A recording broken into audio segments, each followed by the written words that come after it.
Hello everyone, welcome to study IQ। और मध्य प्रदेश में हम अभी art and culture of Madhya Pradesh का यूनिट कर रहे हैं। इसमें हम folk dance and folk drama या थिएटर, ठीक है, ड्रामा या थिएटर जो नाट्य होते हैं उनके बारे में डिस्कस करेंगे मध्य प्रदेश के। This course is presented by me Sampada Saraf. इस यूनिट के जो भी हमारे टॉपिक्स हैं वो कुछ इस प्रकार हैं। सबसे पहले हम फोक डांस देखेंगे, कौन कौन से होते हैं, फोक ड्रामास देखेंगे।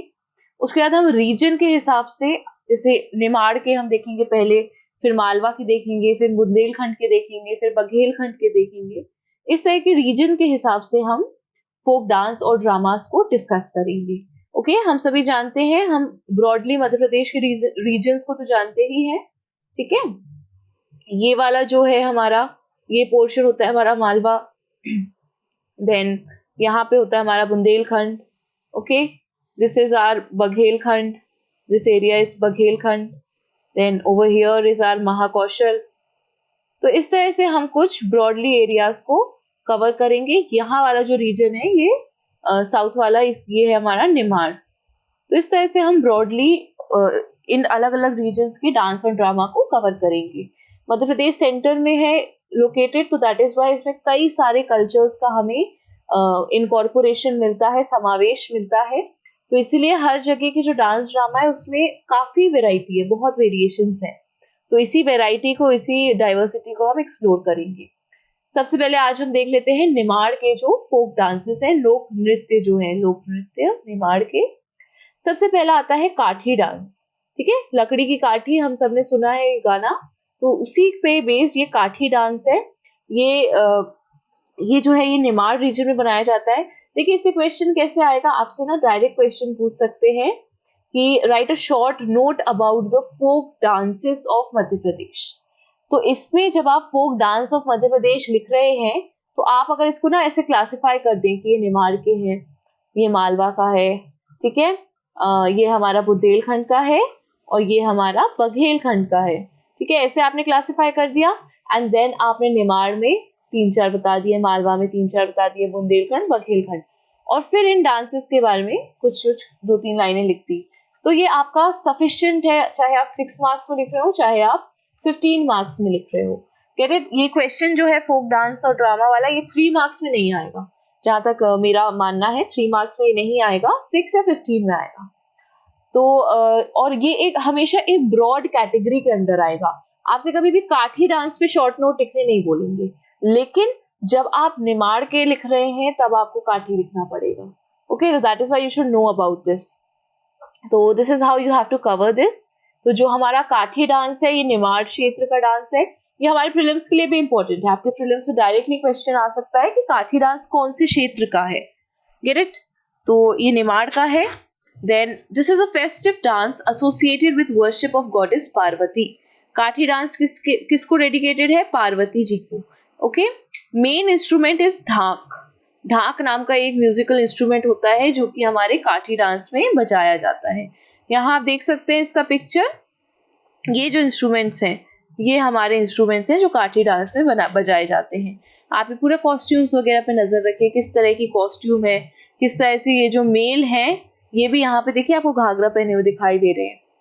कॉस्ट्यूम्स आर वेरी इमेजिनेटिव दिख रही है आपको, कितनी इनोवेटिव दिख रही है। इस तरह की कॉस्ट्यूम हमने और किसी डांस में मुझे नहीं लगता देखी होगी, है ना।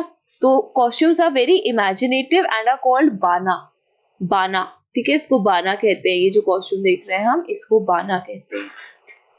ओके, लॉन्ग टेल्स आर संग अलोंग विद काठी डांस। काठी डांस जो है ये एक्चुअली कथा, ठीक है, कथा से निकला हुआ है। तो कथा से काठी डांस मतलब कथा सुनाते हैं। लॉन्ग टेल्स, लंबी कहानियां, कथाएं सुनाई जाती हैं। The dance begins on Dev Prabodhini Ekadashi and ends on Mahashivratri. Parvati ji को डेडिकेटेड है, मतलब कहीं ना कहीं शिव जी का भी इसमें रोल है। तो ये जो डांस है ये सेलिब्रेट करना स्टार्ट किया जाता है देव प्रबोधिनी एकादशी को, और महाशिवरात्रि को इसका समापन या एंड कर दिया जाता है।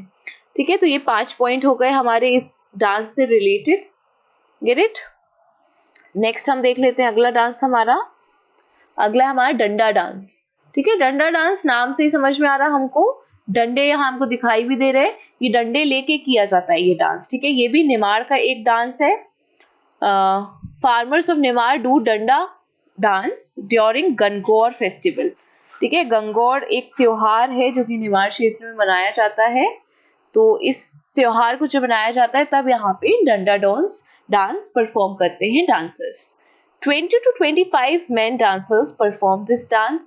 यहाँ क्या खास बात है, यहाँ जो डांसर्स होते हैं ये मेल होते हैं, ठीक है। Dancers carry a danda, that is a stick, in their hands, which is about 1.25 meter in height। ये लेंथ देख रहे हैं आप डंडे की, छोटा सा डंडा नहीं है कि जैसे लाठी टाइप का हो, ये काफी बड़ा डंडा है, लगभग 1.25 मीटर लंबा डंडे से ये डांस किया जाता है। Dance begins at a slow pace, reaches the climax and ends। ठीक है, धीमे धीमे शुरू होता है, बहुत अच्छे से फिर एनर्जी के साथ किया जाता है और फिर धीरे धीरे आके खत्म कर दिया जाता है, ठीक है। Then dancers move in a circle, circular movement के साथ ये डांस किया जाता है। Main instruments are ढोल and थाली, ओके। तो देखिए, आपको ना जब आप ये चीज पढ़ रहे हैं तो try to keep the image in mind and just try to keep the region in mind, ठीक है। निमाड़ में हमने कौन कौन से डांस पढ़े, ये क्वेश्चन अगर आपका 15 मार्क्स का आता है तो आप अच्छे से उसको इलेबोरेट करके लिख सकते हो, ठीक है। लेकिन अगर 6 मार्क्स का आ रहा है तो आप फिर बहुत ही ब्रीफली आपको सिर्फ मेन पॉइंट्स यहाँ पे लिखने पड़ेंगे। नेक्स्ट हम कवर कर लेते हैं गणगौर। गणगौर अभी हमने बात की, गणगौर त्योहार में वो सेलिब्रेट किया जाता है, तो गणगौर त्योहार में गणगौर डांस भी होता है, ठीक है। तो this is a traditional religious folk dance, ठीक है। अभी तक हमने जो देखा एक पार्वती जी को डेडिकेटेड था और एक डंडा डांस जो गणगौर में किया जाता था, लेकिन गणगौर जो है वो एक्चुअली एक रिलीजियस धर्म से जुड़ा हुआ डांस है। देखिए आप कितनी सुंदर लग रहे हैं, यहाँ पे लड़कियां इस तरह से सजी हुई हैं। It is perform during the Gangaur festival, ठीक है। गणगौर फेस्टिवल में डंडा भी होता है और गणगौर भी होता है, ठीक है। In the month of Chaitra, Chaitra हम जानते हैं, चैत्र जो महीना होता है हिंदू कैलेंडर में, इसमें जो देवी देवता हैं, ठीक है। चैत्र जो हमारी नवरात्रि वगैरह भी आती हैं, तो चैत्र में देवी जी मतलब गॉडेस का काफी सारा इसमें पूजा वगैरह होती है। तो जो गणगौर है चैत्र मंथ में मनाया जाता है और Chaitra is related to goddess, a symbol of Parvati, ठीक है। तो ये जो गणगौर है एक्चुअली ये है she is a form of goddess Parvati, Parvati ji का एक रूप गणगौर के रूप में पूजा जाता है। There are 2 types of dances in Gangaur, Jhalariya and Jhola, okay. Jhalariya and Jhola 2 अलग अलग डांस परफॉर्म किए जाते हैं। In Jhalariya dance men and women dance in different groups, men अलग डांस करते हैं झालरिया में, विमेन अलग डांस करती है। इन झोला 2 styles are there, अदा एंड खड़ा, ठीक है, सॉरी आड़ा एंड खड़ा, ठीक है। आड़ा खड़ा 2 तरह से झोला डांस किया जाता है। इसको आपको बहुत ज्यादा डिटेल में याद रखने की जरूरत नहीं है, अगर आप इसको 1-2 बार पढ़ लेंगे तो आपके माइंड में ये वो हो जाएगा, इस्टेब्लिश हो जाएगा, ठीक है। बात ये है कि जब हम डांस वगैरह लिख रहे हैं तो it is entirely our liberty to write whatever we want. तो ऐसा हार्ड एंड फास्ट रूल नहीं है कि अगर एग्जामिनर चेक कर रहा है गणगौर तो उसको चाहिए कि आप आड़ा खड़ा लिखो, ऐसा जरूरी नहीं है। आपको जितना पता है आप उतना लिखो, ठीक है। तो अगर आपको इतना डिटेल पता है और आप लिख रहे हैं तो ये बोनस पॉइंट्स है। लेकिन बाय चांस आपने गणगौर लिख दिया और फिर लिखा है निमाड़ में होता है, पार्वती जी के लिए होता है और ये रिलीजियस फोक डांस है, इतना लिखा तो भी ठीक है, आपको कुछ नंबर मिल ही जाएंगे। Main instruments are dhol and थाली। अब इसमें एक और ट्रिक है, आप देखिए कुछ इंस्ट्रूमेंट्स हैं जो सब में कॉमन रहते हैं, ढोल कॉमन रहेगा, ठीक है, थाली कॉमन रहेगी, इस तरह के कुछ इंस्ट्रूमेंट्स जो कॉमन रहते हैं तो आप ये तो आप हर जगह फिट कर सकते हो। कुछ इंस्ट्रूमेंट्स जो बच जाते हैं अलग टाइप के, वो बस आप याद कर लेना, गेट इट। मेन डांसर्स भी हैं कुछ जो गणगौर नृत्य से जुड़े हुए हैं, उनका नाम है हीरालाल साध, प्रभाकर दुबे, साधना उपाध्याय, ओके। तो ये क्लियर है, गेट इट। नेक्स्ट हम देख लेते हैं आड़ा खड़ा डांस। देखिए सब डांस एक दूसरे से रिलेटेड है। अभी हमने देखा, पहले हमने डंडा देखा, डंडा गणगौर में बनाया जाता है, फिर हमने गणगौर डांस देख लिया, फिर गणगौर में हमने देखा कि आड़ा खड़ा एक स्टाइल होती है, आड़ा खड़ा को फिर आप डांस के रूप में भी देख ले रहे हैं। In Nimar several types of dances are performed on occasion such as birth, mundan. तो ओकेजन क्या होता है कुछ भी ऐसा जो नया फेस्टिवल टाइप की चीज रहती है ना फैमिली में, उस समय आड़ा खड़ा होता है. सच डांसेस आर कॉल्ड आड़ा और खड़ा.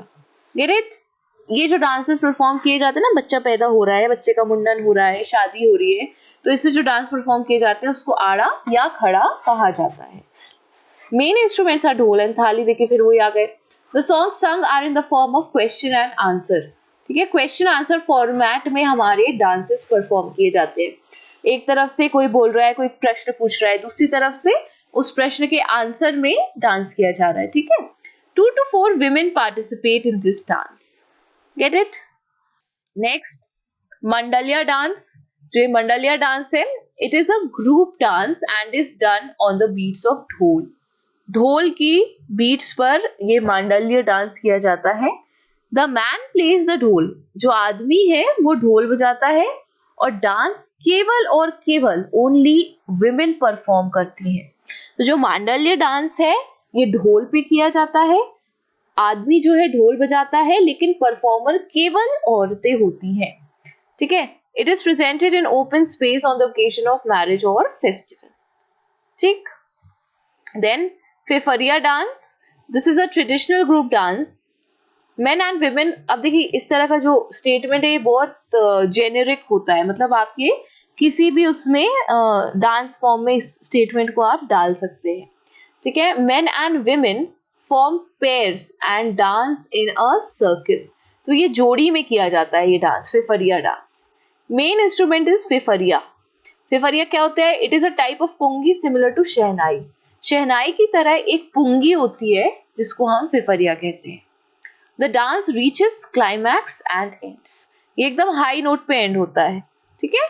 इससे पहले हमने देखा था हाई हो रहा है, मतलब लो हो से हाई जा रहा है, हाई से फिर लो हो रहा है. It is performed on the occasion of marriage. ठीक है. नाम बस याद रखिए, फिर आप कुछ ना कुछ तो लिख ही लेंगे. तो ये हो गए निमाड़ के जो फोक डांसेस थे. अब हम निमाड़ के फोक ड्रामा या थिएटर जो नाट्य होते हैं उसके बारे में डिस्कस करते हैं.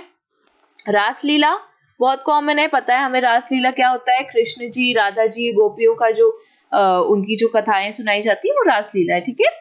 It is organise around Janmashtami. Janmashtami के आसपास इसका जो ऑर्गेनाइजेशन किया जाता है. The various episodes of Krishna Leela are played out in Raslila.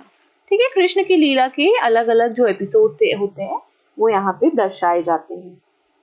Then these include birth of Krishna, stealing butter, killing of Kans, etc. तो कृष्ण जी के जीवन से जुड़े ये जो अलग अलग घटनाएं हैं उनको यहाँ पे दिखाया जाता है. Song, dance and music are well integrated in Raslila. Then गामत. गामत जो है it is basically live satire. ठीक है. व्यंग है ये एक तरह का, लाइव जो ऑन द स्पॉट मतलब एक्ट किया जाता है. और व्यंग, सटायर इज व्यंग, जहां आप कुछ जैसे सरकाजम अगर आप दे रहे हो कि ऐसा होना चाहिए लेकिन ऐसा होता है, जो समाज की कुरीतियां हैं उस पर आप कुछ कटाक्ष कर रहे हो, तो वो सब इसमें इंक्लूड होता है. ठीक है.